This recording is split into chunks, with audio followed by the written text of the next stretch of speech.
আমের ফুলুরি, তাও আবার হয়? হ্যাঁ গো হয়, ঠিক শুনছো। আমাদের রান্নাঘরে চলো, রেসিপিটা তোমাদের চটপট বলে দিই। আমার মা বানিয়েছিল আজকে, খেতে দুর্দান্ত হয়েছিল। 1 বাটি সুজির সঙ্গে পরিমাণ মতো চিনি আর 1 কাপ দুধ দিয়ে ভালো করে মিশিয়ে আমরা ঢাকনা দিয়ে কিছুক্ষণ রেখে দেবো।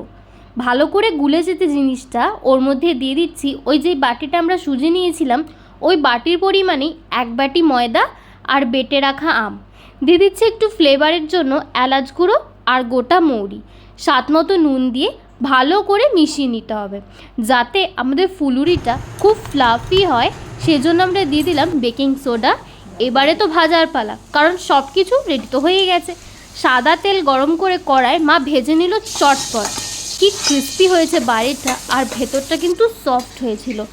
এই রেসিপিটা এতটাই ভালো হয়েছিল যে আমার মা নিজে বানিয়ে নিজেই বিশ্বাস করতে পারছিল না।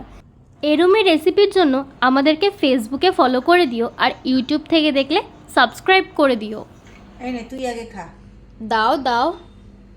কে বল কেমন লাগছে? এক্সেলেন্ট হয়েছে।